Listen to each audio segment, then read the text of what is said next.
lock, and load. This is Steve Deace. The Steve Deace Show. And greetings. Welcome to a special Evergreen edition of the Steve Deace Show here, live and on demand on BlazeTV, radio, and podcast. My name is Steve Deace. He is Todd Erzin. He is Aaron McIntyre. You are you. You know, since we don't know when this will run, like it is possible what the audience is watching right now will not run in the calendar year of 2022 when we are recording this. So I'm a little hesitant about what social media channels to give out to follow us on, because who knows which ones will still be allowed on by the time this airs. You know, right? we should just get we should just decide right now on a ham radio frequency. 666 is the number. Yes. I'm sorry, that's their ham radio frequency, if you know what I'm saying. So let's do it this way, all right? Check us out on MeWe, Parler, Gab, and Getter. I'm pretty sure we won't be banned on any of those sites. Just look for Steve Deace on those sites, except for Getter. Go to Steve Deace Show. That's what you're looking for there. GETTR. Although I'm guessing by now, by the time this runs, a lot more of you are going to have accounts at places like Getter, so you will know how it is spelled. You can also get clips of the program, including if you decide you want to go back and watch some of this again. Because we're going to begin a unique series here with this Evergreen today. Rumble.com/Steve Deace Show. That's rumble.com/Steve Deace Show. If you are looking for options to get your kids the heck out of the government schools, we have a perfect option for you. Our friends at Freedom Project Academy. I know them firsthand. The people who started Freedom Project Academy, because we fought together in the trenches against Common Core a decade ago. And then I had my own son Noah enrolled in FPA for a couple of years too. So I got to see how good they do with online learning, mastery of subject matter, not spirit of the age propaganda, teaching critical thinking and how to think, not what to think, and indoctrination. I saw up close and personal how good they are at this, which is why I would personally recommend that you give them a shot as well. Find out now, because spots are filling up fast for this fall. So get a free information pamphlet when you go to freedomforschool.com. That's FOR, freedomforschool.com for Freedom Project Academy. Check it out today. Don't delay. Go to freedomforschool.com. Again, that's freedomforschool, FOR, freedomforschool.com. So let's take a couple of minutes here and kind of set the scene. And it's not as easy to come up with evergreen topics as you might think, because we don't know when these are going to run, right? You know, so like last year or 2021, depending on when you're watching this, we kind of had an idea. We didn't know the exact dates, but we kind of had an idea that with Aaron's paternity leave, that they were going to run at some point that year, and then likely in the third quarter of the year, right? We just didn't know the exact dates. This is a true evergreen in that we have no idea when this will run. I mean, we could have an emergency at the show next month, and therefore it's running then.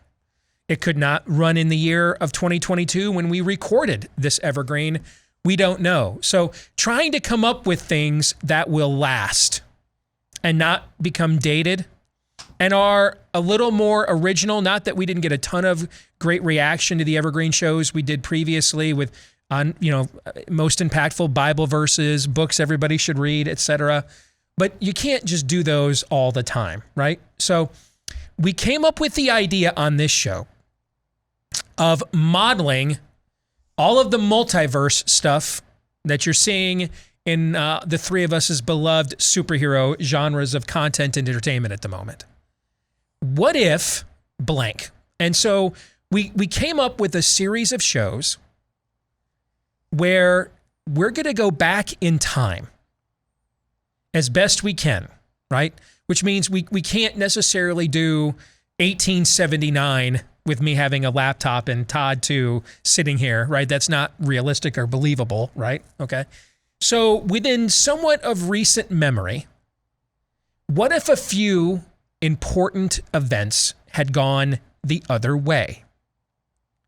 And then how could history have been changed from that time forward? Now, there's a bit of a challenge here in that we've got to go back and not just analyze those situations, but then begin to project what outcomes might result from those situations, and doing so all while attempting to stay in character and remembering that we are recording this, even though it's in 2022, on the date that is effective for the content that we will soon be describing.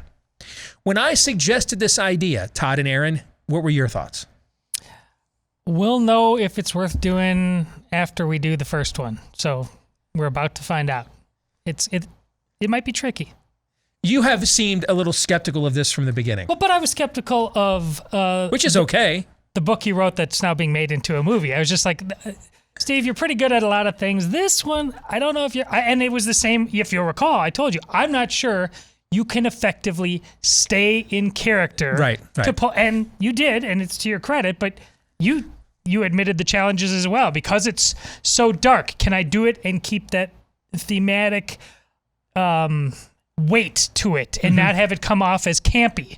Well, I just don't know. Can we do this? And do we? And this is what Todd and I were talking about before we started taping, Aaron. Do we do this from the perspective of what we thought about things at that time period, or while we're in character, based on what we know now, does that impose on our thought process? And we basically came up with the answer to that one is yes, right? Yeah, there's this fantastic channel on YouTube. I'm sure if you're into historical fiction, you've probably heard of it. It's called Alternate History Hub. Have you ever heard of that? I have not heard of that. No.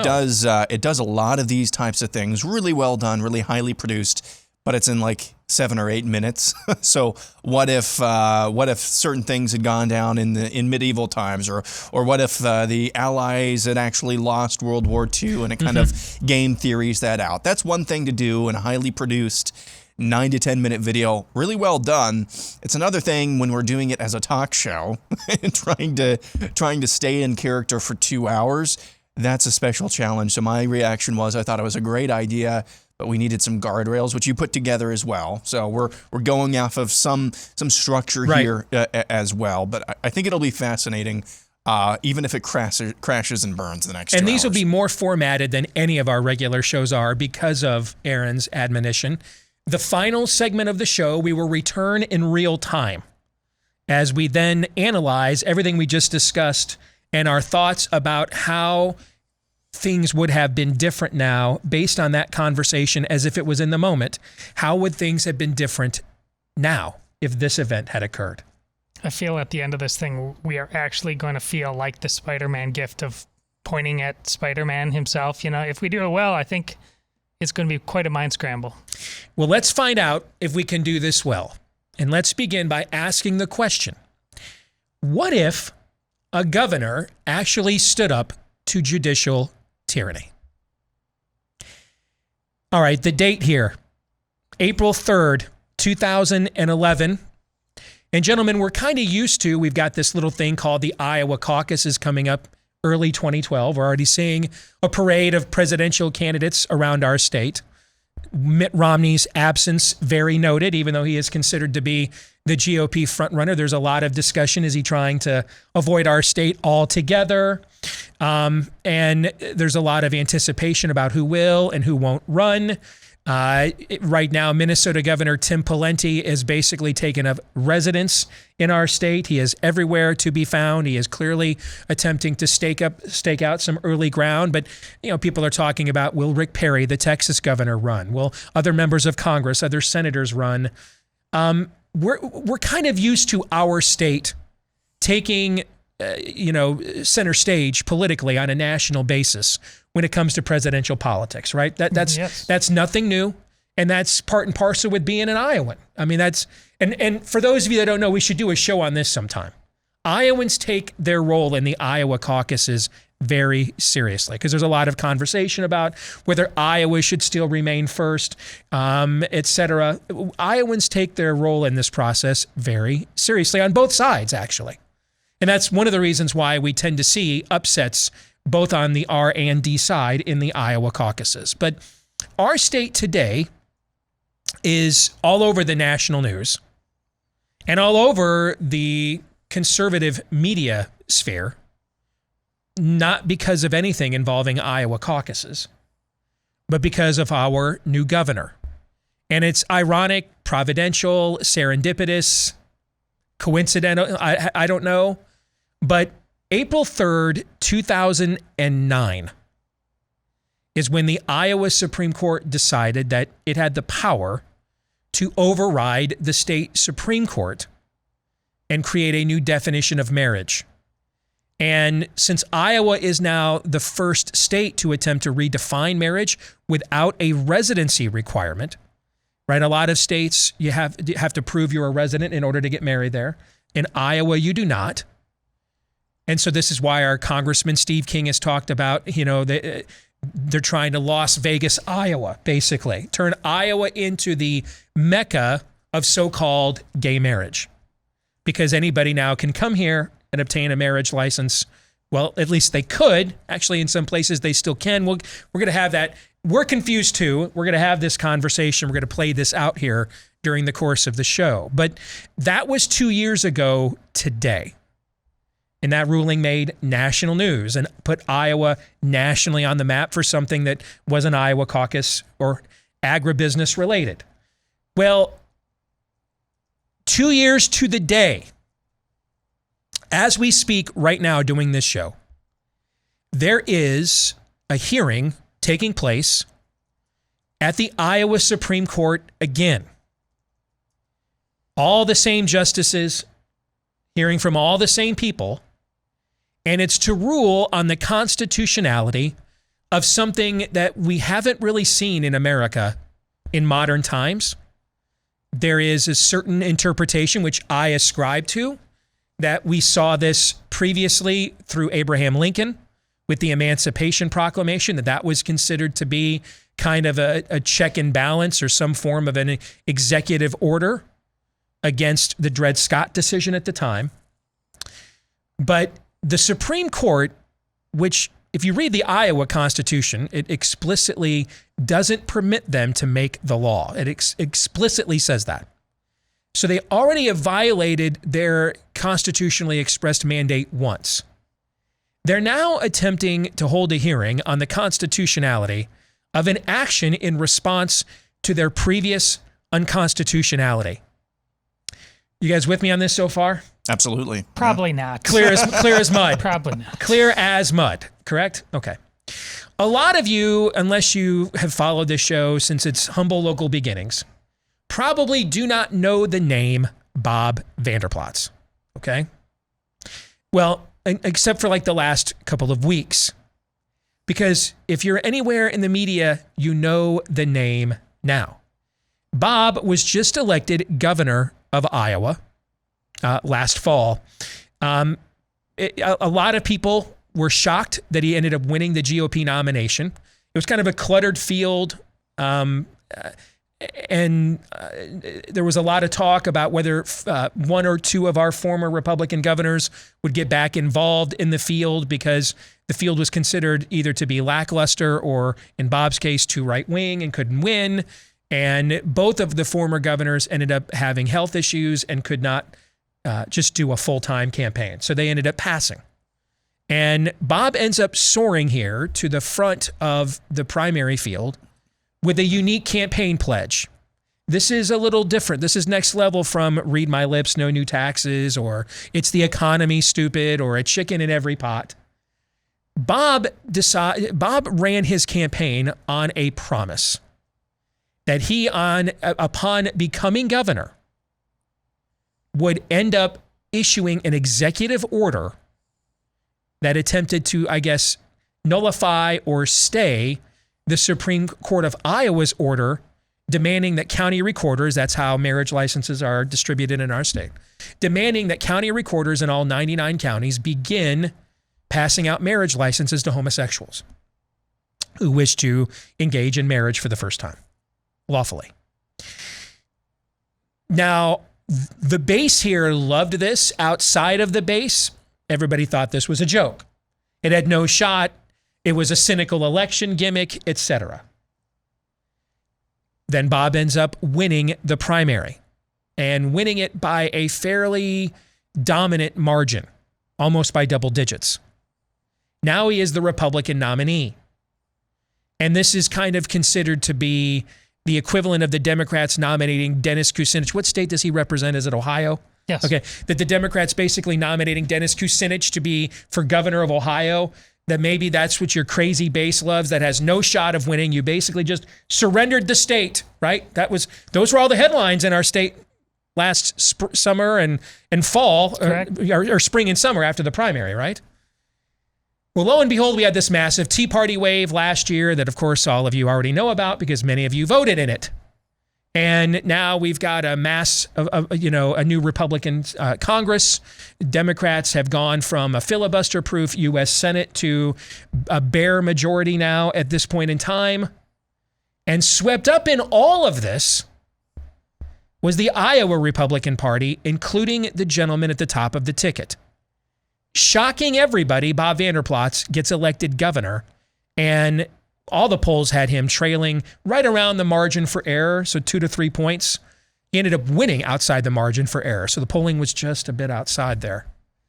And then there was a lot of talk, would he follow through with this? And you guys know I tend to be skeptical, right? A little bit. A little bit. I mean, I've known Bob for years. I was still kind of skeptical that he'd kind of follow through with it, that at least to the extent that he talked about on the campaign trail. Because let's face it, it didn't really come up a lot in the general. That was mostly fixated on economic issues, the right to work law that Democrats had repealed in our state and what that was doing economically.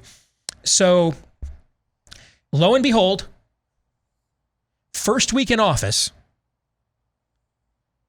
Bob issues this executive order. Now, what's happened since then? And Bob is going to join us here in the next segment of the show. And he's going to be with us for 2 full segments because there's a lot going on here. All right. I mean, I even wrote down some of the things that have happened here. I mentioned the 2 former Republican governors here, Robert Ray and Terry Branstad. When Bob won the nomination last year, they actually ended up endorsing Chet Culver, his Democrat incumbent opponent. Didn't help. They're now out doing media all over the country. Maybe you've seen them on shows like Neil Cavuto and others, demanding that Vander Plaats get off of this and get to reigniting Iowa's economy. There has been a lot of criticism that I think has stung some of us that grew up, reading and following things like National Review and Bill Buckley, and to now see them writing columns.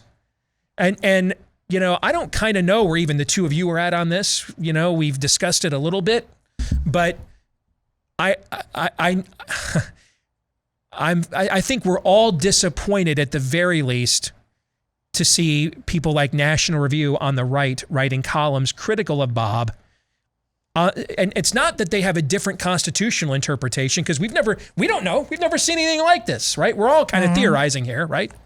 But what constitutional argument did National Review make in the editorial they just wrote again this morning? Answer's none. The whole argument is political. This is bad politics. It's disrupting the GOP message. We've allowed Democrats in their media to just hijack everything that the Tea Party was about, and we're on this kind of razor thin, divisive culture war issue that nobody really cares about, right? Yep. And so I think that's actually gotten a lot of conservatives around Iowa and around the country who maybe even didn't know about this or thought it was kind of gimmicky are now suddenly like, hey, wait a minute. This stuff kind of matters. You may not agree with his remedy. You may have a better idea. You might even think it's legal, and it might not be. Hey, well, hell knows if it is or not. But to act like the issue of marriage doesn't matter, this has the conversations that are happening on the right now within conservative media. Let's start there. We've never seen this level of introspection and internal turmoil within conservative media as we are seeing right now. Thoughts on that? Well, I think the most uncomfortable realization you have to have about that is that what was done here, again, legally problematic or not, that's not really the issue. What was done here was a matter of conviction and principle, and that's why people are so thrown off. And that tells you that what you're doing most of the time in this party probably has nothing to do with conviction or principle. And I think, which is why you end up with nominees like John McCain, who are the media's favorite, and then they just get annihilated. But psychologically, the GOP, Steve, that you and I grew up, they're always, I mean, there's the liberal side of things, and then there's the grown-ups. And it's that old canard about you're supposed to be liberal when you're college age, and when you grow up and you become a conservative. The Winston Churchill line. Yeah. But it's very, very lazy, and it's, I think, all of us to some extent. I know in your career you've made people mad for obviously pointing this out on some level, but even us, we're all awakening to the fact that what is our definition of growing up in this party? What exactly do we stand for? What hills will we die on? And I think more and more of us are coming to uncomfortable realities that there's no there a lot. I'd love to get your perspective on this, Aaron, being younger. And you don't have a Reagan era or anything that you grew up with like Todd and I do. Correct. And to think back to last fall and to see both both retired former and living Republican governors both endorse the Democrat here because of this issue. And then I think a lot of us probably thought after Vander Plaats won the whole victory as a thousand fathers and defeat as an orphan JFK line, right? Mm-hmm. That a bunch of people on the right who thought this was crazy and gimmicky might have said, all right, hey man, he won, so let's listen to what he has to say.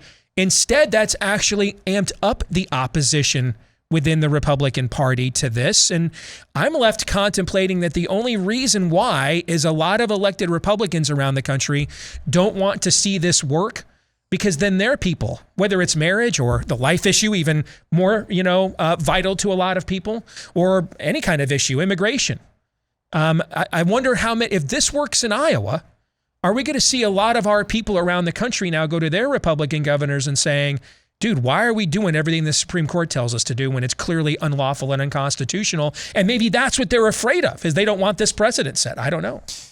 Yeah, I think maybe what we're learning here is there are I don't know how many, but it's not that Republicans across the country are stupid. There are maybe a few of them, and I know I'm maybe breaking some new ground here and stepping on some toes. There are a few of them who I just think don't agree with you, and that's hard to say and it's hard to believe. But I think there are spotty Republicans here, and it's not that they just don't agree with how you're doing things or don't agree with the timing of things. They just don't agree with you. So you don't think it's the practice, it's the principle they don't agree with. I think it's the principle that I think some of them, it's the principle that they don't agree with. Now, as far as conservative media goes, I mean, I think this alarms a lot of people because it's maybe breaking the norms. But let's just take a step back and think about what we're talking about here. The institution of marriage. I mean, the institution that has been around longer than any other on this planet. And you're wanting to redefine that. It's really not redefining marriage, as you've made the argument for years now, Steve. It's not redefining, it's undefining it. Mm-hmm. And along with that, you're going to go to some really, really dark areas. You're undefining gender. So these people at Weekly Standard, National Review, things like that, who are up in arms today and have been over the last few weeks about what Governor Vander Plaats has done, they need to take a bigger view here. Because, again, as you've also said, Steve, the only argument that's undefeated is the slippery slope argument. Mm-hmm. Now, I know this is probably 20, 30 years down the road, but if you give up on marriage, you're giving up on gender altogether. I've tried to make that point a million times in the last few years. Who's to say in 15, 20 years that a dude could be a woman, or a woman could be a dude if they wake up and decide? That's the road that we're going on, undefining marriage here. Now, I know that's a long ways down the road, but that's what's at stake here. And I think that a lot of people in conservative media just don't understand that. And that's what's really making them uncomfortable here, is just this is just new and different. And I don't want to know. I don't want to be confronted with the reality of what we're actually facing. I got to thinking while Aaron was speaking, when I said, hey, we're about something other than principle, perhaps. What might that be? Well, I got to thinking we might be, the GOP might be also about something other than winning, because we're not very far removed. You recall George W. Bush largely believed to win re-election on the strength of family values. The marriage amendments in Florida and Ohio. marriage amendments that were, they again, agree or disagree for moral or legal reasons, but they won. That was just a few years ago. Moral values was like the number one or number two issue in the exit polling in 04. So if you're not about principle, and you're apparently not also about winning, what in the hell are you about exactly? You know, there are not a lot of options these days to not do business with people that hate us. Unfortunately, much of corporate America has been given over to at least be simps for the spirit of the age, which is why when one presents itself, when such an option exists, take full advantage of it, especially when it's with a product that we all have to utilize every day in modern America, our mobile phones. Make the switch today like my family did last fall. Make the switch today to Patriot Mobile. If you're a veteran or first responder, you get extra savings as a way of saying thank you for your service. You'll also, everybody, get virtually the same coverage you already have because everybody uses the same towers anyway. They've always got specials going on. Right now, if you use the promo code STEVE, they'll give you a free activation, and you can make that switch today. They did it for my family. They made it absolutely seamless. When you go to patriotmobile.com/Steve, again, that's patriotmobile.com/Steve, or you can make the call to make the switch at 972-PATRIOT. I got to tell you, and we'll get into this more when Bob joins us here in next segment, but I can't be alone in being blown away by seeing Bill O'Reilly's coverage of this for the last few weeks on Fox News. I mean, wasn't it 10 minutes ago? Dude had a #1 New York Times best-selling book called Culture Warrior. I mean, he has just relentlessly mocked and ridiculed Vander Plaats the last few weeks. My inbox overloaded with people who cannot believe that is Bill O'Reilly demon possessed is a subject line that has been emailed to me more than once here the last few days. And now I'm going to break some news here. Vander Plaats is finally going to appear on the O'Reilly Factor tonight. So that'll be a fascinating watch. We'll ask him about that too. But we got a couple minutes here before the break. You guys have a quick thought on what your reaction has been to watching the biggest star in conservative media, not named Rush Limbaugh, basically attack our governor from the left on a civilization issue. A lot of people are stunned by this. Well, it very much has the feeling of the curtain being pulled back, like in The Wizard of Oz. He's been so omnipresent, not in terms of an ethos, the no spin zone. And it's arguably the most important show in conservative media the last 5 years. But all you're left to wonder now is, has this been spin? What was the spin? Yeah. See, I hate even having these conversations. When a guy, and you've repeated this a few times, so I'm just regurgitating this. Apologies, but usually when you see a shift publicly from a guy in that, whether it's a politician or somebody who has a public presence and is spewing forth opinions and things like that, when you go from Culture Warrior, writing a best-selling book called Culture Warrior, to this guy's crazy for defending marriage, I'm not making any accusations. Usually that means there's some sort of personal failing. Haven't we seen that before? Haven't we said that before? Ted Haggard. Yeah. Yeah. Recent tragic example. All right. Here, we're going to try, though, to handle this as objectively as we can here, because I'm certainly philosophically sympathetic to this notion. Hell, I spent a lot of airtime defending it the last year and a half. But now that we're practically here, let's be honest, it's a bit of a mess. We've got some counties that are still issuing these marriage licenses and a bunch that aren't. And what's the law? Who will enforce the law? We've got county sheriffs on television that are both for and against this vehemently, and what they're being asked to do to enforce this. And now the legislature is being pressured. There's calls for impeachment. I mean, this has not been an easy solution. We're not even sure it is one. So we'll discuss it more when the man of the hour, Governor Vander Plaats, joins us here in just a few minutes.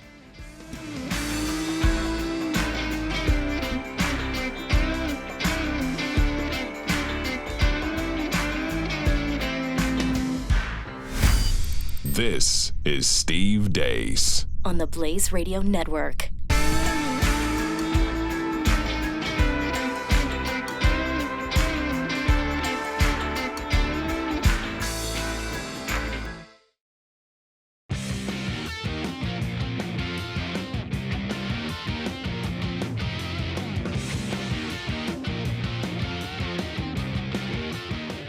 following the truth, no matter where it leads. The Steve Deace Show. Well, we're joined now by the man of the hour, and I know, Todd and Aaron, you're going to have questions that you want to ask as well. And we're going to try to ask the questions that probably won't get asked on the O'Reilly Factor tonight, because our guest is going to probably get 12 minutes max, and Bill's going to talk for 7.5 of them. And that's not a shot. I'm the last host in America that ought to cast aspersions for dominating a guest airtime. So save your emails. That's just a fact. We all know how Bill rolls, right? And so it's going to be 7.5 minutes of Bill, and then Bob, you got about 4 minutes there to say and try to answer his numerous challenges. So first and foremost, the governor of Iowa, Governor Vander Plaats, is here, and we want to first of all say thank you for your time. Thrilled to be here, Steve, and looking forward to the O'Reilly Factor tonight as well. You're not scared or intimidated, at least a little bit? No, I think, as you know, when I went into this race initially, it wasn't even for marriage. It was for economic development, delivering education with excellence, giving parents choice in education. And then the Supreme Court acted. Yeah, and serving people with disabilities. And then the Supreme Court decided to go outside the constitutional bounds and do what they did. And that's when I made marriage and this executive order a main issue of my campaign. So I'm going to give you, and you're being very generous with your time. It's not like you don't have anything else to do here today, but I think it was wise for you to agree to give us an entire hour. Sure. Because we're going to have an opportunity to address the issues that the 5 or 6 million people are going to watch you on the O'Reilly Factor tonight. And even if Bill wanted to be fair to you, in the time he has, he can't do, right? So I want us to try to get as much accurate information from your point of view on what is and isn't happening in our home state right now, because the whole country is paying attention to this, and why. Let's start at the very beginning. The idea of an executive order. This is something you and I have talked about numerous times, publicly and privately, over the last year. And I want the audience to hear, where did this idea come from? And then who did you consult with that it actually, you weren't going Palpatine here, I'll make it legal, that this is actually even legal to do? Well, first of all, the idea came in about it's a leadership principle, and something so important is at stake. Sometimes you need to go on pretty much a leadership fringe and let people know this is important. We need to stand in the gap here. And as you know, Steve, my dad had a stroke 2 days after the Varnum decision on April 5. But on April 4, he talked to me because obviously the newspapers covered this decision. Tell the audience, your dad, tell them a little bit more about it. Well, my dad served in World War II, and my dad served his country and his family and his church his entire life. So April 3, this opinion happens on the Varnum case. April 4, my dad talks to me over the phone and basically says, Bob, that's the name of the Supreme Court case, Varnum versus Breen. Yeah. My dad says, Bob, how can they do this? He said, we didn't risk our lives, and some people did give their life to basically trample on the morality of our culture and to let anything goes. But he was deeply disturbed by that. April 5, he has a stroke, and April 6, he passes away. That was a little bit of an inspiration to me that, we need to do something here. And I was in the throes of this governor's race already. But I remember, contacting some constitutional scholars about do they have the right do they have the right to do this?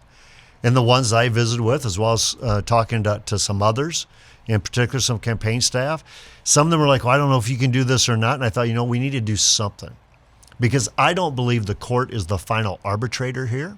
I don't believe the court gets to rewrite law. I don't think the court gets to make up the Constitution as they go.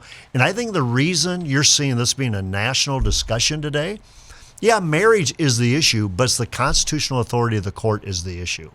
And so America needs to have this conversation. Are we going to give the courts this kind of power? And I'm one here saying, as the governor of the state of Iowa, in Iowa, that's not going to happen. Let's now then talk about the practicality of this. All right, so to me, there's the principle, which you've already articulated. There's the practicality of it, and then there's the politics of it. And we'll discuss that at the end. You guys okay with those three? Yeah. Okay. So there's the principle of it, which you've addressed, and we can come back later and ask some follow-up questions practically. This thing, if I'm being blunt, is a bit of a mess right now. Okay, we have 99 counties in our state, and I've got all kinds of people emailing me around the country. Why in the Sam Hill does Iowa have 99 counties and Texas has like 68? We should have 100, by the way. All right, but we do. We have 99 counties.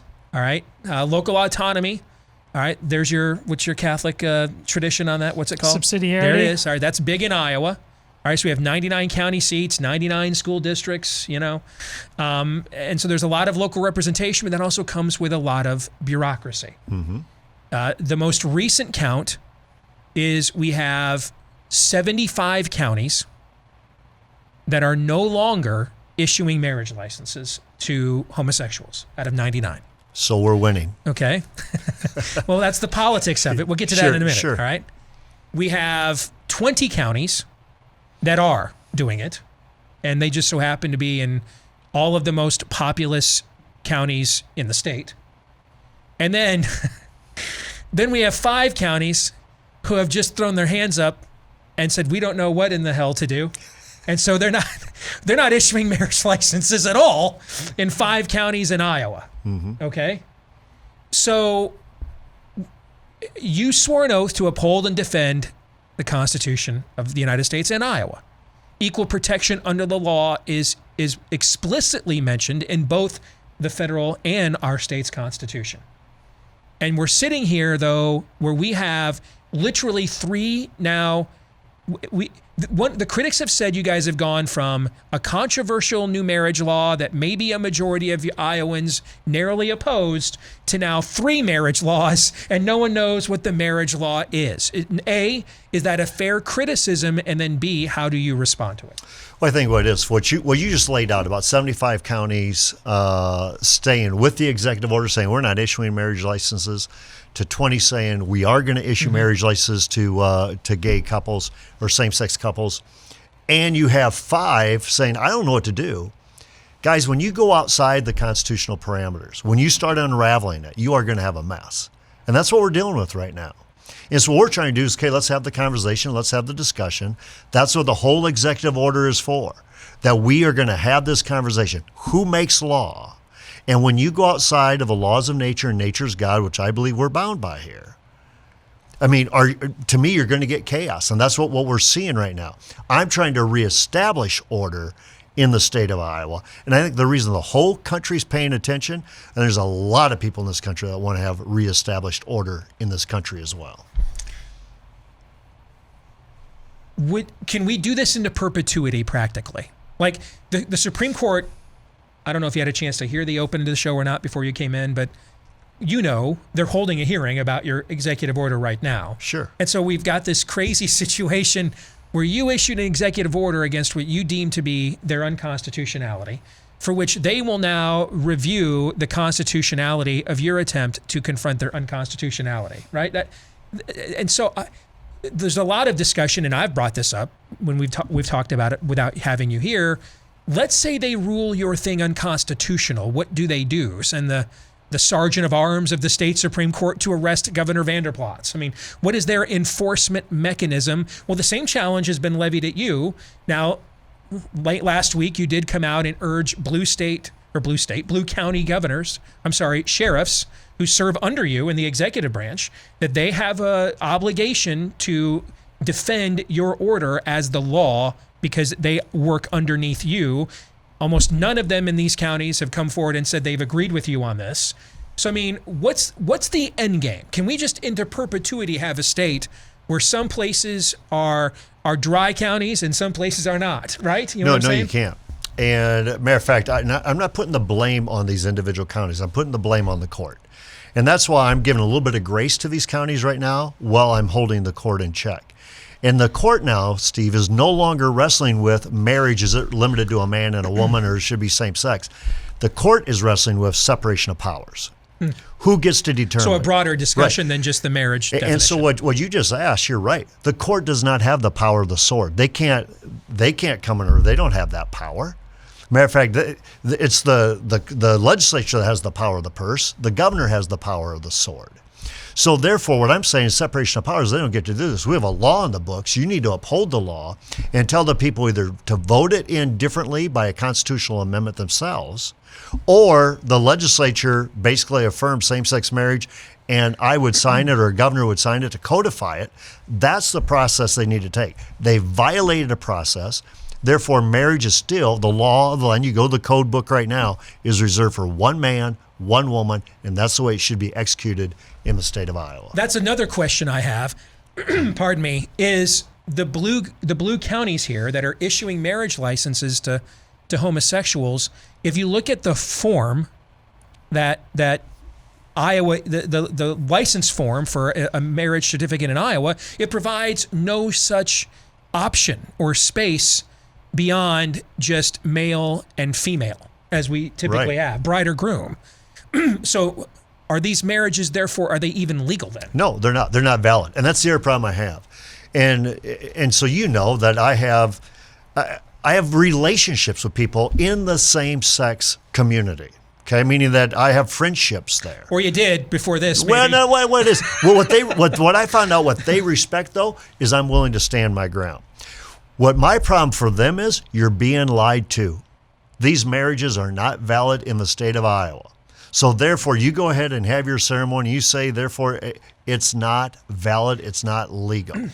So let's get this thing rectified and ratified and send a message to the country that we do things according to the Constitution. We do not allow judicial tyranny to happen in our state or in this country. One more thing on the practical side. We have a third branch here, all right? And that's the legislature.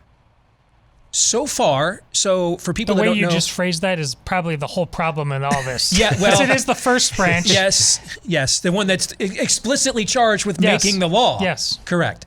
The way I always interpreted your action is that you would essentially act as an appellate court here, saying, hey, I'm the executor of the state. If I'm governor, I don't know what the law is. The legislature says the marriage law is one thing. The court says it's another. I took an oath to defend the Constitution, and the Constitution says only the legislature can make the law. That's a great argument. Okay, all right. And so this executive order, and this is how I used to explain it to people when it was being discussed last year, is that this would be like when the Supreme Court remands a case back to its original jurisdiction. Yep. Because, hey, you guys didn't get this one right, and there needs to be some clarity here, so I'm sending it back to you for your own review. And that this is what the executive order would do. It would essentially send this back to the legislature where it belongs, like we saw in Massachusetts with Goodridge, and then the legislature didn't act, and then Governor Romney decided to unilaterally enforce the state Supreme Court order as the new law when the legislature didn't act, okay, that this is what that would do. And then if maybe at a Republican legislation, now we do in the House. In fact, we went from like a supermajority of Democrats. We have a supermajority of Republicans right now. But the state Senate is totally tied. And of course, that's completely dead right now. But even in the House, they have not held hearings or anything. There was attempts to, to go after, to impeach you for this, which just fell on a partisan vote, okay? But where's the legislature at? That's a good question. And the thing is, I'd be more than happy if the Supreme Court would return it to the legislature and say, clean up this thing, insert the words male and female versus man and woman, whatever it is, but let's be clear about what marriage is or what marriage isn't and send it back. I'd be happy for that. Steve, I've talked to the co-presidents, Bill Dix and Mike Gronstall. Of the Senate. Yeah, and I told them, guys. Where's a 17 or 18, 17 tie, I think is what it is, or something like that. Or I said, Iowans have spoken during this election. 25-25. Understand what they've done. I've brought in Speaker Craig Paulson, who just found himself in the Speaker's office, bringing him in saying, Iowans have spoken.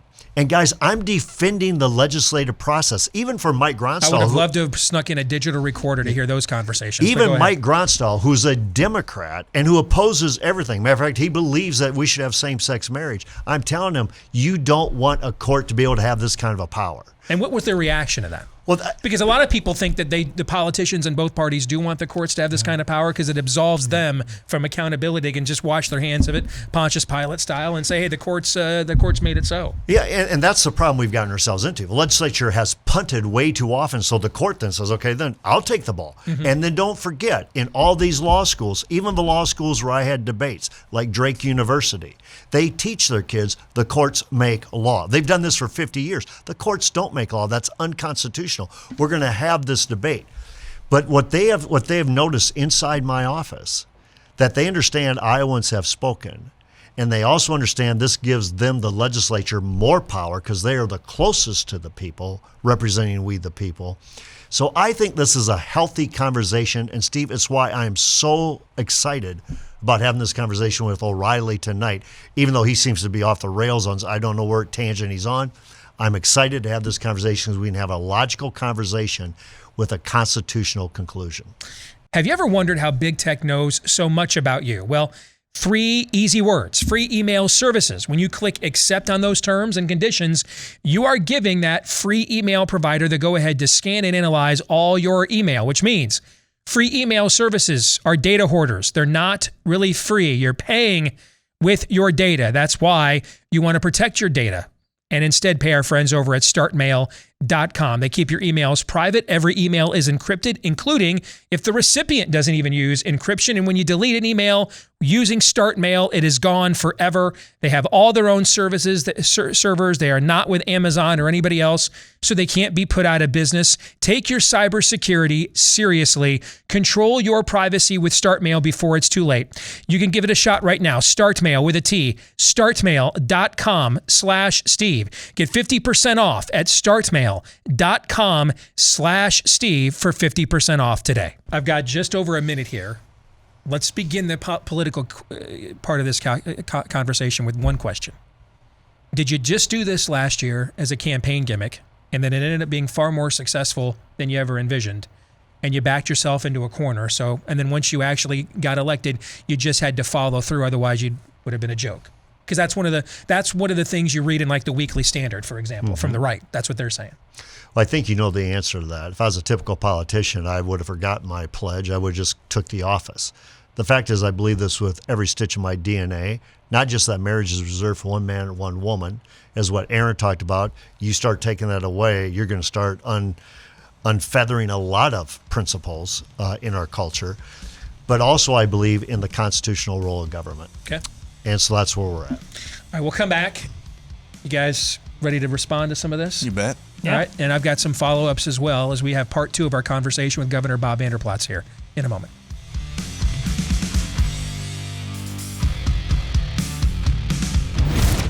This is Steve Deace on the Blaze Radio Network.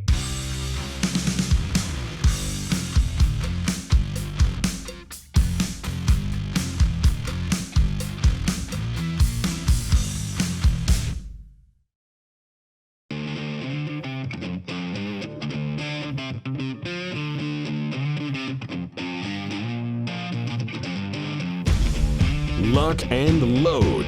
This is Steve Deace. The Steve Deace Show. All right, we are back with hour 2 here on the Steve Deace Show, alongside Todd Erzin and Aaron McIntyre. So we have a policy on our show. We try not to ask you to directly donate to something that we have not directly donated to, because if I wouldn't give to the cause, why would I recommend that you do that? Well, I have given directly to Alliance Defending Freedom because I've seen up close and personal for years that they know how to take scalps in courtrooms when it comes to upholding our God-given rights and defending our constitutional liberties, and they do it all for all of their clients pro bono, which means they need funding from tax-deductible donations from people like us. If you would like to make one today, they take cases all the way to the U.S. Supreme Court and have a phenomenal W&L record.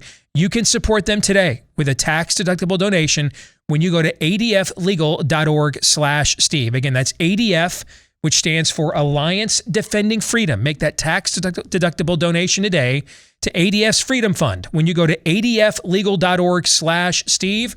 Once more, that's adflegal.org/Steve. April 3rd, 2011, we didn't expect to be coming on BlazeTV and radio and talking about a parochial issue here in our backyard that was not necessarily Iowa caucus related.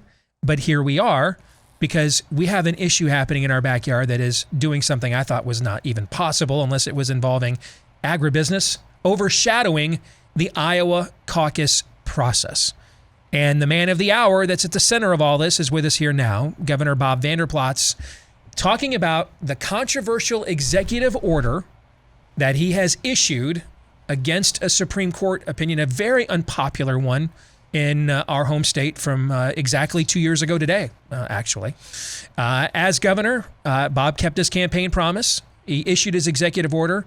And as a result, we have the vast majority of counties in the state of Iowa having their county recorders no longer issue licenses to homosexuals, in contrary to the Supreme Court's order of April 3rd, 2009. We do have a couple of dozen that are, and then we have 5, I just keep chuckling at this, who are just so frustrated and don't know what to do. They've just stopped issuing marriage licenses altogether, all right, waiting for some clarification. So, Bob, you're going to be on the O'Reilly Factor tonight, which we've already talked about.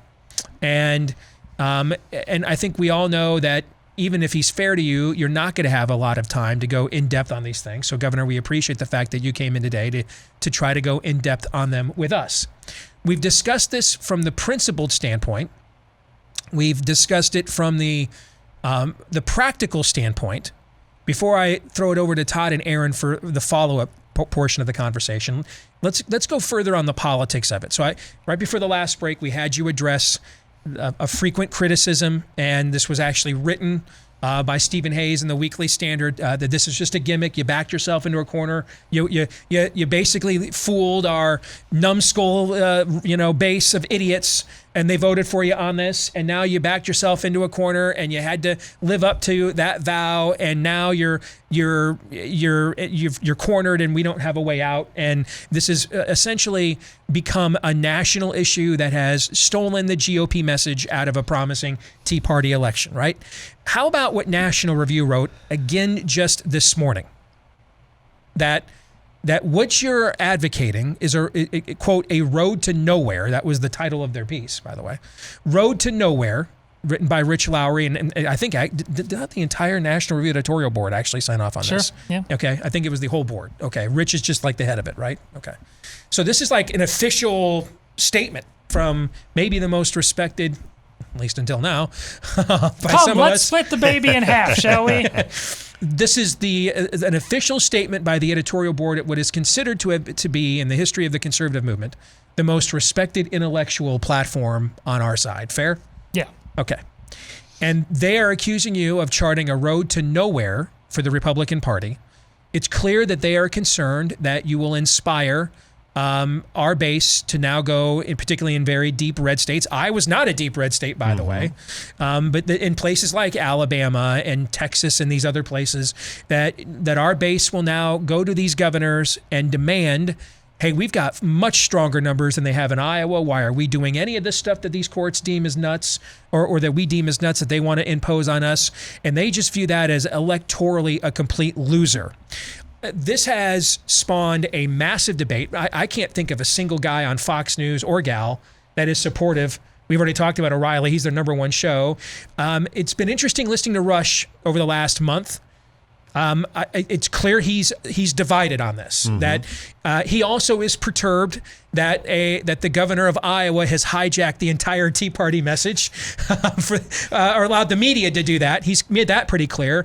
But it's also there's an element of sympathy for your level of, I guess, maybe radicalism, even if he doesn't quite understand it. So at least with Rush, you're getting a fair hearing to some degree. You think that's fair? I think it's fair. Okay. But Fox News, it's just like the anti-Governor Vander Plaats channel. I mean, they clearly, Mr. Ailes, you have you have crawled up his backside. I mean, he is not happy over there. And now we've got dueling conservative historians and legal scholars. Matt Staver from Liberty Counsel has come out in an op-ed in the Wall Street Journal today defending you. David Barton over at Wall Builders has long been an advocate of this, even back to during the gubernatorial campaign. But now we're seeing a lot of Jonathan Turley's on Fox News. You're an idiot. You can't do this, even if you think the court's opinion is wrong, etc. So the political aspect of this, we've got former governors in the state endorsed your Democrat opponent, and now they are doing media in Iowa and all over the country urging you to get off of this and get back to, rebuilding Iowa's economy. I don't know that there's a question there, okay? But just what's your reaction to all of this? I think one word: exposed. Exposed meaning, why do you want to win? And I think I'm not doing this for National Review. I'm not doing this for Fox News. I'm not doing this for Rush Limbaugh or anybody else. I'm doing this for the people of Iowa and for our Constitution, which we believe, we say we prize. And so that's why I'm doing this. That's why I think the majority of Iowans are with me on this. And that's the thing you need to remember, Steve. The vast majority of Iowans are with me on this. It does seem that lost in the wash is you just won the governor office by 5 points in a pretty 50-50 state. That does seem to be lost on everybody. And not only that, but we just had a red wave in 2010.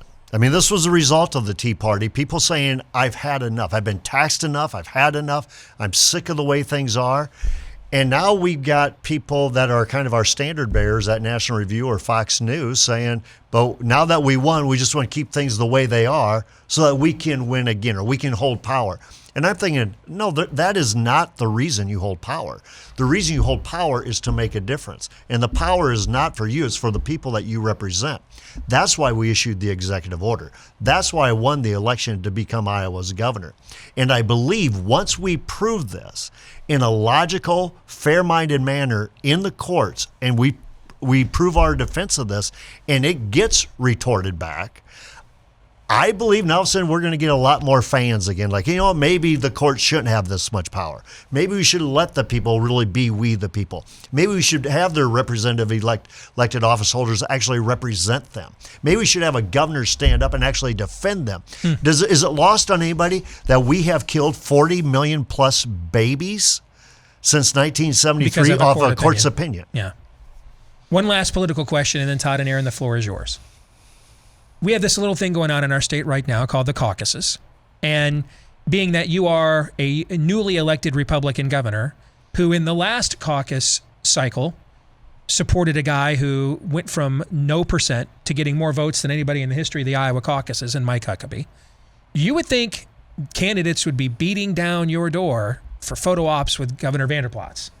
We're not seeing that. Now, there's a lot of discussion about whether Mike Huckabee will run again or not. He's got a successful show. I mentioned there's no shows on Fox supporting him. I meant prime time during the week. Mike's on weekends. I mean, he's very supportive, and he was very supportive of this during the campaign. But who knows if he will run again. Candidates that have actually come here in some form of official capacity. I think Tim Pawlenty's been to every address in the state of Iowa except Terrace Hill, where you happen to reside. There has been one. Former Senator Santorum came here kicking the tires a few weeks ago, shortly after you issued your order.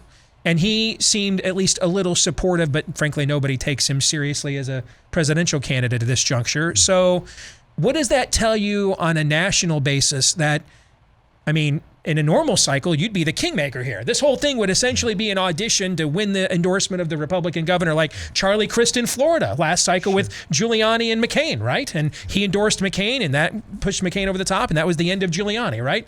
Instead, you're radioactive. What do you think that tells you?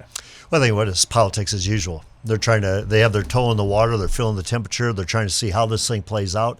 This is not business as usual. This is not politics as usual. Therefore, if it turns out good, say for the people of Iowa, which means good for Bob Vander Plaats and good for a Republican-led legislature, all of a sudden you're going to start seeing more and more coming our way going, I agree with that. Because why? It's their launch to be a national contender for the presidency. However, if all of a sudden they believe, no, the court had that right and the court ruled differently, so therefore we're championing the court, and the political polls, the public perception polls start going against me, I think you're going to see them take that wave. But that's why I think Mike Huckabee's got a reignited at least thirst that maybe he should run for president? Because you're right. He came all in for me during the campaign. He backed this executive order idea. And now that we won, I think he sees I may have a path here as well. So it may relaunch, say, a Mike Huckabee as well as some others. Okay. Gentlemen, I've gone through the 3 main angles of this as best I can.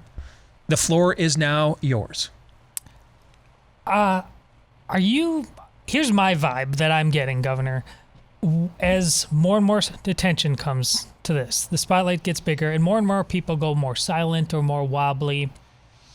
And it should be unsettling to all of us that we're talking about redefining marriage at all. Right. Period.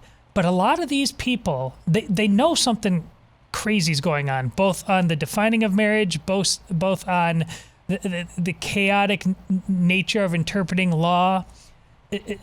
But it's a matter of belief versus action. When it comes to action, when it comes to doing something about it, I'm just struck that the amount of people, and it's a very un-American sentiment, that default, like, they give some version of, that's beyond my pay grade. I know this is a problem, but somebody else is supposed to be doing something about it. That's what the government is for. That's what the experts are for. Is that something else that needs to be talked about, that we are, as Americans, just getting so soft and lazy that everybody else is supposed to be doing the things for us, that when the rubber meets the road, no, it's we the people, but they keep defaulting to, again, a so-called expert class that is they're supposed to, midwife us throughout our entire existence. That's also equally as frightening to me as just redefining marriage, and that's pretty chilling. We don't seem to want to do the work of governing. That is one heck of a point I hadn't even thought about. Because you've talked about the broader implications of this constitutionally. You just addressed the broader implications of this on a cultural level. Yeah. Are we just not going to be self-governing anymore and just outsource our citizenship? Does that lead? Yes. Okay, go ahead. I think you put your finger on it, Todd. We did not get here overnight. We didn't get to same-sex marriage overnight.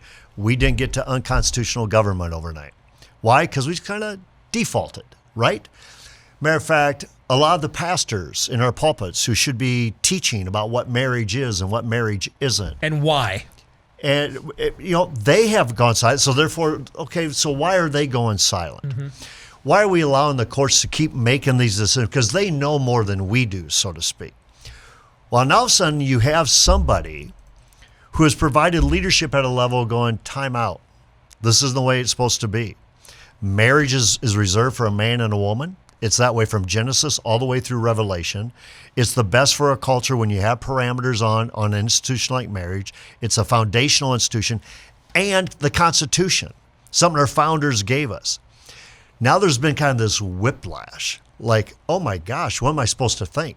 That's why when Steve laughs at these 5 counties throwing up their hands, it's a sympathetic laugh. Yeah, it's a sympathetic laugh. But I can understand where they're at. They're like, oh my gosh, this doesn't happen every day. Why is this getting national attention everywhere? It doesn't happen every day. But that's why we need to have the conversation on a cultural level, as well as on a marriage level, as well as on a constitutional level. And I'm glad we're having it. Who would vet those experts, by the way? I'm really struck by the point you just made, with all due respect, Governor. I hadn't even thought about that angle to it. Because, I could just see that applied on just virtually any kind of an issue. On any kind of an issue, you just don't have, you're disarmed, you're disenfranchised. You don't have a voice because so-and-so has a certain amount of credentials, and granted, it probably came from a rotten to the core academic institution with a particular narrative it wants to put. That to a very dark place we could go with what you just cited there. And there's always been a tension there, and quite frankly, the experts of the day have always ruled mankind, whether they be shaman or tyrants, or with hordes going across the plains, raping and pillaging. But here, you had almost no recourse then.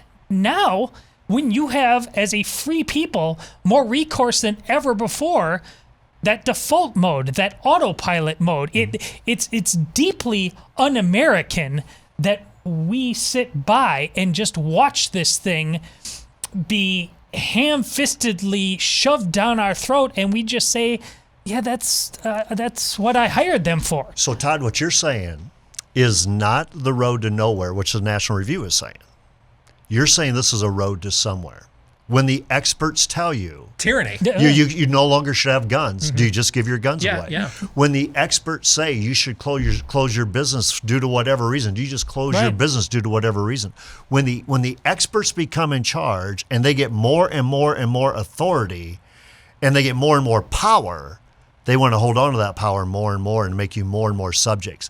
That's why we need to stand and have this conversation and discussion that we're having right now. And I believe we're going to win it. That's why I'm so calm. I'm at peace with this thing. Not only did I know we were going to win the governorship, I believe we're going to win this issue. And when Steve, you talked about the op-ed that Matt Staver wrote, the reason that spoke so much to me, he was a critic of it early on. Now he, a constitutional authority, is in favor of this. Aaron, what do you think? Yeah, I think just adding this along the lines of what Todd is saying, it seems right now we're going to find out whether politics to the right, the base of the right, is actually real, or if it's just a reality show. That's, I think, what we're going to find out here and how this continues to play out. This question, though, for you, Bob, I'm asking for two reasons. One, I'm sorry, Governor Vander Plaats. I'm asking for two reasons. One, I just want to hear it straight from the horse's mouth. And two, I think it would be instructive for other states, other listeners that we have in other states who want their governor to do the same thing that you have done. And it's this, just from your perspective, game theorying this out down the road. Let's say the Supreme Court says, no, you are not within your constitutional rights to challenge and to undo the unconstitutional edict of the Iowa Supreme Court. What's stopping you from saying, cool opinion, bro, my order stands? The question is this: what is the enforcement mechanism that those who are opposed to what you're doing have to actually bend you to their will? Because to me, it seems like the forces that would like to preclude you from doing this and following through with this, it seems like their ability to enforce that is very thin. It seems like as the chief executive of the state of Iowa, your ability to enforce this actually is a lot bigger than theirs. What's actually their enforcement mechanism down the road, even with every single court order, court opinion, what have you, going against you? Aaron, it's a great question. And what you're doing, I wish I was teaching a government class right now, because you have two branches of government at odds with one another. You have the governor's office, the executive branch, at odds with the judicial branch. So that means another branch of government should step in and resolve this, and that's the legislature.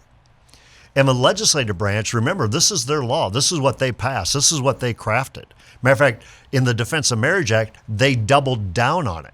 As a matter of fact, it was because of the Defense of Marriage Act in some vague terms is why the court has issued this ruling. So why not clear up the language and resend it to me, let me sign it, and therefore we uphold it. The court they don't have the power of the sword. That's reserved for the governor. And if you get branches out of whack with one another, that's when another branch has to come on in. In this case, the legislative branch have to come in. And that's why I believe the legislative branch in the state of Iowa, which just had unprecedented red wave as well, should understand the pulse of the people and where we're at. We want constitutional government, and we want institutions to mean something that have been longstanding, like the institution of marriage. Aaron, Excellent. you satisfied with that answer? Yes. You guys have anything follow-ups before I ask one or two? I do have one regarding tonight. We've been importantly in the details and in the weeds on a lot of this, but tonight when you talk to Bill O'Reilly, he is going to, the force of his personality to make you feel as if you've already lost just because he said something so confidently, and it may have been the back of a soup can. Really, that's what he does. I'm not saying he's not. And it pays well, by God. But it doesn't mean he's dumb or wrong or anything like that, but he actually uses that as a tool, and quite frankly, I respect that. So it's going to be as much about your ability to immediately turn the narrative than just get into all the weeds and the details. You have to have thought about that. How do you plan on capitalizing this so you're talking about what you want to talk about and not the straw man that he has? Well, I think tonight's appearance, and maybe Bill O'Reilly's listening to this interview right now before I go on to his show, but I think tonight's appearance, I have the unfair advantage, Todd. The Constitution's on my side, and the law of nature and law of nature's God is on my side. And it happens to be that the people of Iowa and I believe the people of the country are on this side. I don't care how much he screams or yells that he's right. It doesn't make him right. It doesn't make it so. I mean, if you want to give me factual arguments and let me be able to defend that, I'm happy to do that. But I want to be able to have my chance to make comment versus being interrupted as well. And I think the reason we won the governorship isn't because the people of Iowa are radical. The people of Iowa are very purple. It's not That's a a red or great blue point right state. there. They're very intellectual. They understood what was happening here. And I think the people of this country are going to understand what's happening here tonight as well when I'm on O'Reilly's show. My goal tonight is that O'Reilly would agree with me. You're right. You're standing on solid ground. Can I give you a suggestion? Sure, I'd love to. Like you haven't done that before. I would suggest forcing O'Reilly in front of his audience to wrestle with the broader implications of this, to take it beyond the marriage issue to every single issue. Property rights. Yeah, gun well, a rights. Kelo decision from just a couple of years ago You that bet. is one of the most unpopular in the history of the court. We had the Arizona case just last year where the Arizona governor, Jan Brewer, because the Obama regime would not defend the border and illegals are pouring into her state, she tried to defend the border and then the court told her she couldn't do that, right? So we've got the Obamacare case that's happening right now. You know, that one seems pretty open and shut. Have you looked at the questions the court asked? I mean, they made it pretty obvious that government can't mandate you buy something. But what if that decision later this year goes the other way? Yep. What if they come back and say, actually, yeah, government can do that to you? What would be here? Because here's what I'm afraid of. What you said a few minutes ago has got my gears grinding, brother. I'm gonna tell you, because I'm playing out all kinds of scenarios in the future. What happens if we set the precedent? What's our state's motto again? The liberties we pride. Our liberties. Our liberties we pride. Our rights we will change. maintain. What's the first word there? Our. Yeah. So whose responsibility? We the people. Yeah. Who's on the clock here? My fear is that even if we approach the era that you're talking about, and a majority of Americans are this compliant, there is still going to be way too many though that are not, right? So what happens if they feel as if they're not represented anymore? Have we contemplated that?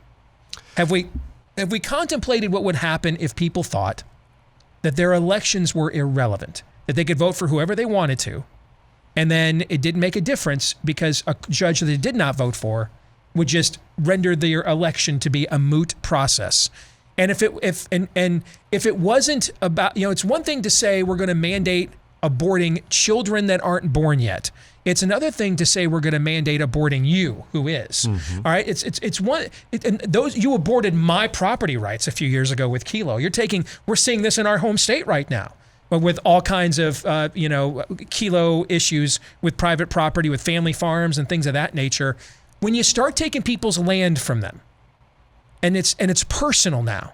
And no one voted for any of this. No one consented to any of this. Even the people that are for it never voted for it or consented. This is all being done by, do you see where I'm going with this? Sure I do. What happens, and especially if we're being brutally honest, a lot of those people are the ones that own all the guns. We start sending a message down the road here that you are not represented, that you can't win, no matter if you win. I'm sorry, maybe what you said has panicked me, but I am game planning this thing out for the future, and I'm kind of concerned about where that whole conversation goes. Well, your road to nowhere is a road to somewhere as well. Yeah. And that's when people have had enough. I mean, it's okay to be ruled for a while, but all of a sudden, I've had, that's what we termed the term revolution. That's what takes place. Now, remember, Steve, I had this debate with two Supreme Court justices, me against two Supreme Court justices, Robert Albee and Chief Justice Mark McCormick. And when I had that debate, because they had to have two versus me, and I thought it was kind of a fair playing field, but again, I had the Constitution on my side. I started to unveil what could happen, your property rights, your gun rights, the border. What does define marriage? Does anything go now, whatever? You know what their comments were? Because this is what goes to you, Todd, is that when people rule, they want more power and more power and more power. So their idea was Vander Plaats is this far right, whacked out guy giving you red herrings. The fact it's not red herrings. It's not being whacked out and far right. It's being constitutional and foundational.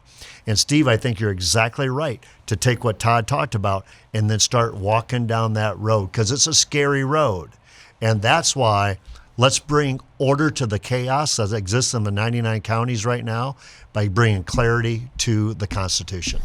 Got just about 2 minutes. I'll give you the floor here. What would you like to say? First of all, I'd like to tell the people of Iowa, thank you for electing me.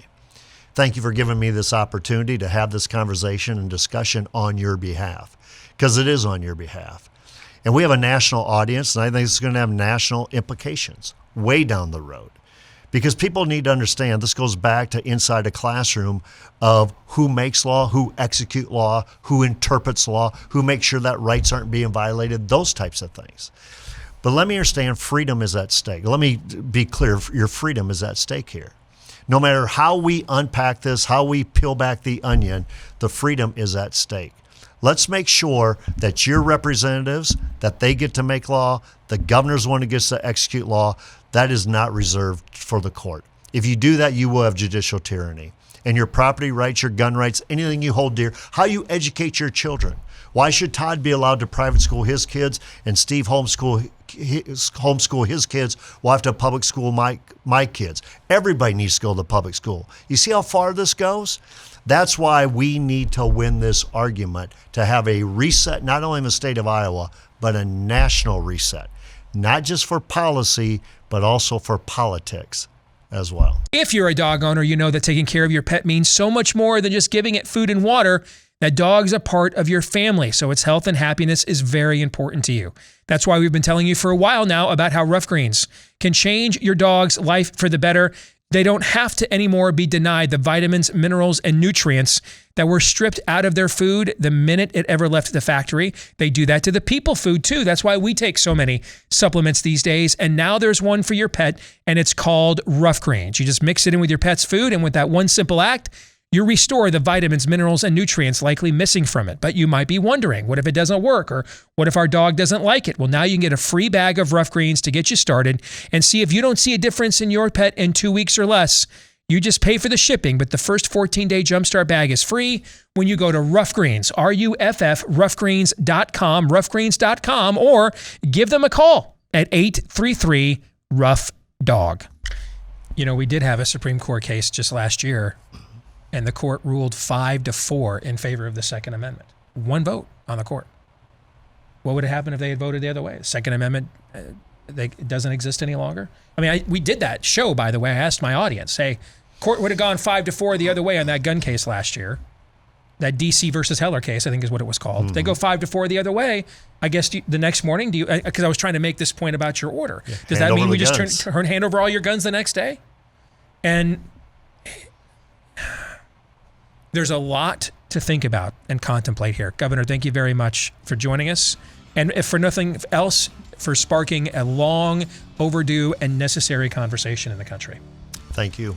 We'll come back, have some final thoughts on what you have just heard here in just a few moments here on Blaze TV, radio, and podcast.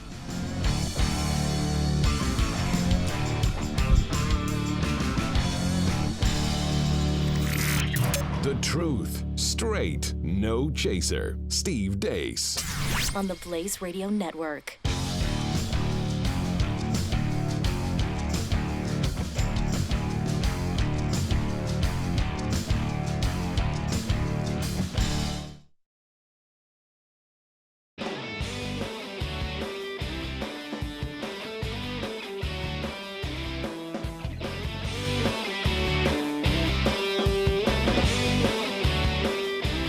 So that the world may know, this is Steve Deace. All right, welcome back to Real Time here on the Steve Deace Show on Blaze TV, radio, and podcast. So what are you viciously loyal to? Your beliefs, your family, your community, your country? Well, Viciously Loyal is a purpose-driven brand as unique as the people who wear it. Everyone and anyone who is viciously loyal to something that matters to them. It was a brand born from a long line of service men and women who choose to be servants to their community, live their lives with purpose in everything they do. That's why all Viciously Loyal gear is designed and printed right here in the USA as well. Premium shirts, tank tops designed with serious style and maximum comfort, plus durable construction with super soft blended fabrics as well. It is something you definitely want to check out. I've got a line of these shirts. They are absolutely phenomenal. And you can try them now too when you visit viciouslyloyal.com. Visit viciouslyloyal.com. Use the discount code Steve at checkout. They'll give you a whopping 20% discount when you do. 20% off with the discount code Steve at checkout when you go to viciouslyloyal.com. So we have been tackling the question for the last hour plus. What if a governor actually stood up to judicial supremacy? And we have been looking at that question through the lens of what would have happened if our own friend of the program, Bob Vander Plaats, had won the GOP nomination in 2010, had won the governorship in Iowa, and followed through on his campaign pledge to do exactly that over the issue of marriage. So let's now examine in arrears how this has played itself out, what it means for the time period we're in today. But let's start with, this is our first attempt at doing this. You began with some skepticism we could pull this off, Todd. Your thoughts on that? Well, it's ultimately going to be a lot for other people to decide as well, but it was fun. It was relatively easy to get back into the moment situationally with some of the details. I still kept, the most awkward I felt is that it's, Steve, you've been radicalized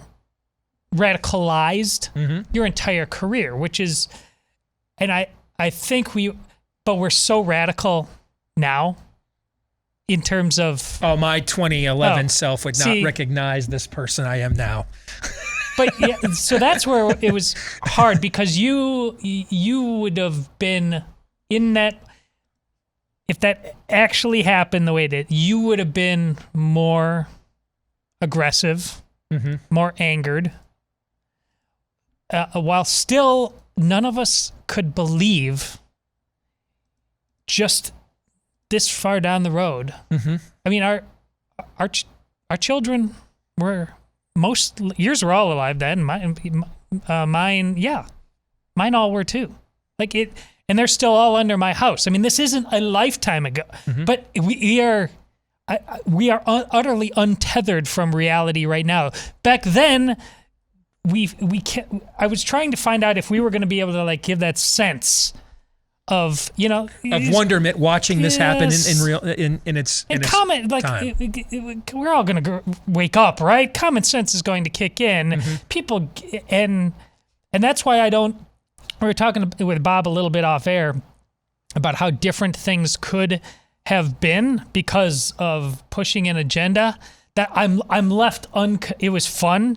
I'm left unconvinced based on anything we said, or because we keep talking about like the fictional interview that was going to happen with O'Reilly and all of those kinds of people that were utterly ready and willing and prepared at that point to sell out beyond our wildest dreams. And we would have learned it.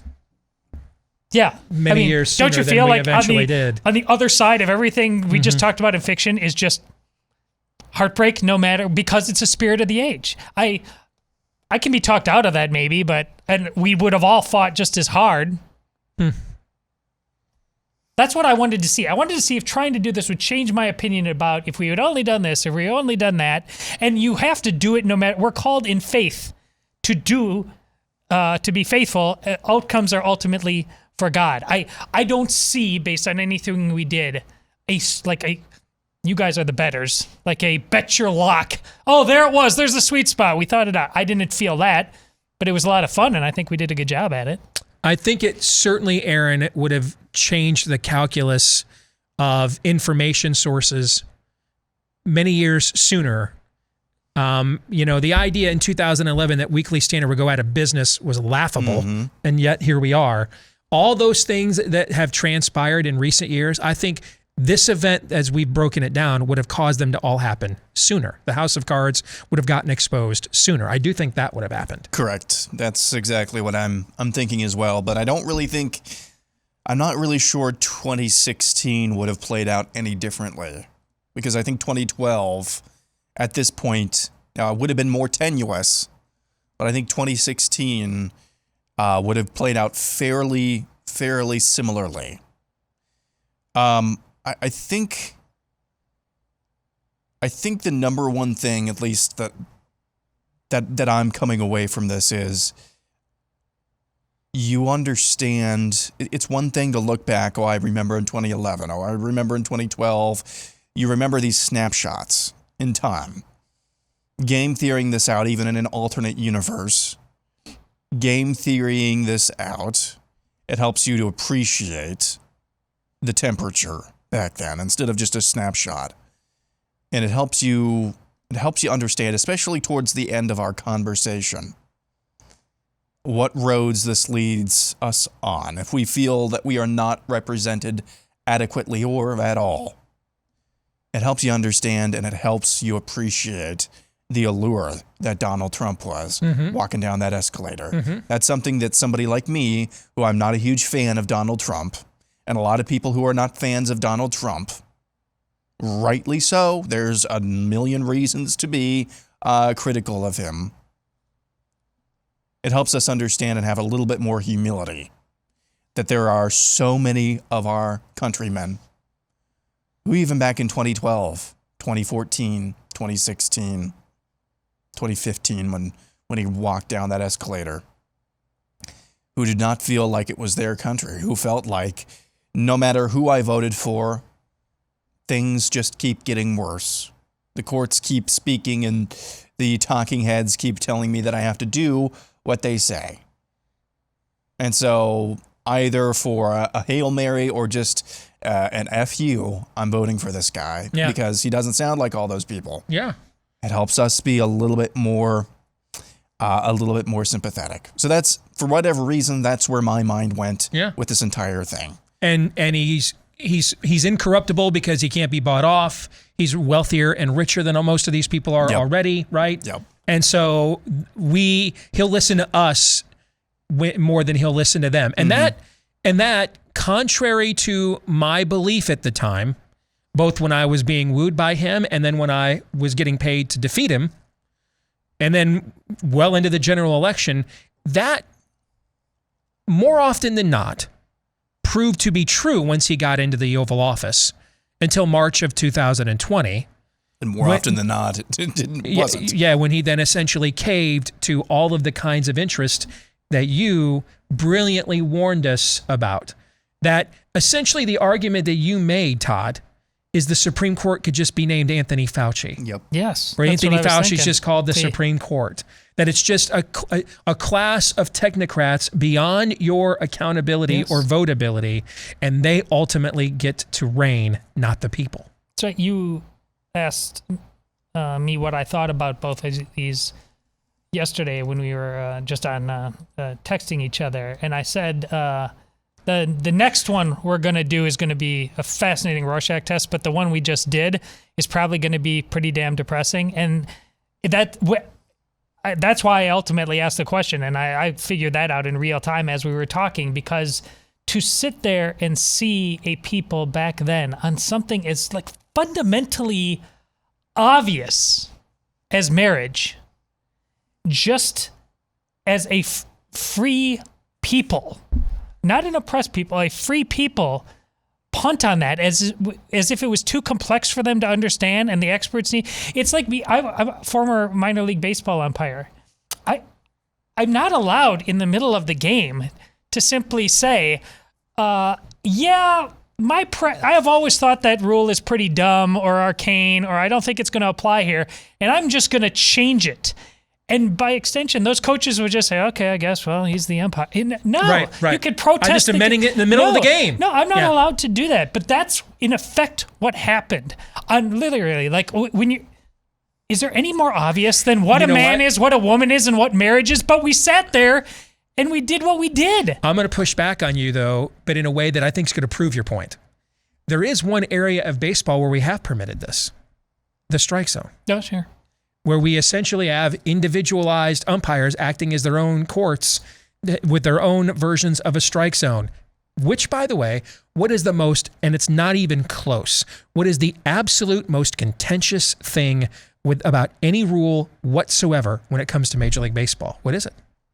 It's the strike zone. It's the thing if you try to argue it, you get thrown out, okay?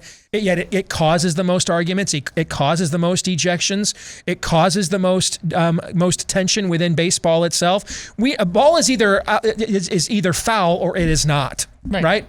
Okay? You either touched a base, rounding the bases, or you did not, right? The area where they've allowed unofficial, it's not, it doesn't say in the MLB rule book that each individual umpire is entitled to their own strike zone. It doesn't say that at all. Instead, it actually defines what the strike zone is. But they practically allow the former scenario to happen, that each individual umpire is essentially granted his own strike zone, right?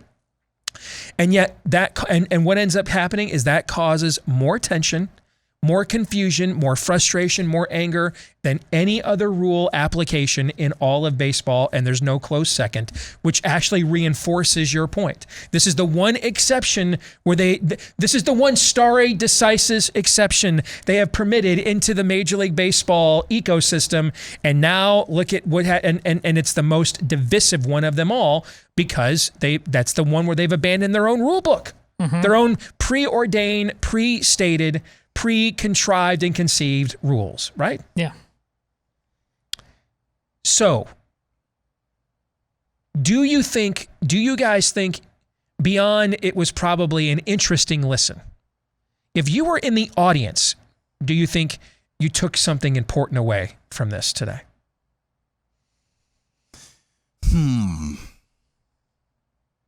That's not a good pause, is it? No. Yeah. It's just rehashing. Not rehashing. I guess that's probably the wrong term. But when you read through a good book, even a historical nonfiction book, did you learn anything new? Anything important? No, not if you've read it before. You probably remember the main points.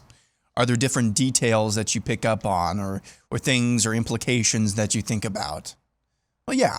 Every time I listen through Harry Potter, every time you watch Lord of the Rings, you pick up on little details. Anytime you watch your favorite TV show, you pick up on little details when you watch it through again.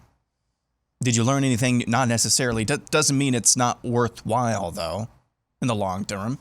As long as this is not purely entertainment, doesn't mean it's not worthwhile. My takeaway about having a little bit of empathy and humility for people who really believe in Donald Trump and what he was selling back in 2015 and 2016, that's a pretty important takeaway for me. But as far as the whole audience goes, I guess it's up to the individual viewer. Most people who are right of center these days, I'd wager a lot of the people who are fans of the show, God bless you, but a lot of them default to the I don't care what anybody else does on their own time, in their own bedroom sort of thing. But look at where that's a version, that's kind of the redheaded stepchild of Love is Love. Ultimately, it's not about that for our worldview. It is about what is reality. And if you hollow out the guts of reality, it will not, you won't be in a position anymore to just say you do what you want to and I do what I want to, because their version of reality is chaos, and it will consume all. And so you need to get involved on levels that make you uncomfortable, even they don't necessarily directly have anything to do in your daily life. Listen, in my past, I don't know if I've ever brought this on the show before, but at my previous parish, a kid in high school who previously went to my kids' K-8 Catholic school committed suicide. That family had money and wanted to, as a memorial, build a chapel, which they did at the school. It didn't have its own chapel. But they wanted to name it after their kid. And instantly everybody was like, well, they didn't even, and me and a couple other people, it's going to hurt some feelings. But this is a Catholic school. You're not naming a chapel where you go to pray in the name of Father, Son, and Holy Ghost after somebody who killed themselves. You can't do that. It doesn't matter what everybody feels like saying that out loud, but it's true. And we ended up winning the fight. But we got called a lot of bad names because how dare you in their time of pain? That is basically the same thing I'm talking about. It doesn't affect my life. Ultimately, either you defend reality or you will not have reality anymore. And have not we learned that in the last 2 years? That's really well said. Damn it, Todd. I'm glad I just looked at the clock. I'm glad we're down to 90 seconds because I don't know what to add to that. I mean, I think it's very well said. And I think if nothing else,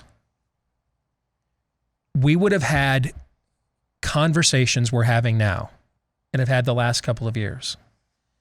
If this event had transpired, we would have had them much sooner and at a time when the numbers were more in our favor and the institutions were not clearly as mobilized out in the open against us, but still had to at least feign in public a little fear of the people, right? You could have turned the tide because there was a tide to turn. There was still something to be turned. Yeah. Agreed. Well, that'll conclude the very first ever What If Evergreen here on Blaze TV radio and podcast. Hope you enjoyed it. Until the next time, John 3:17.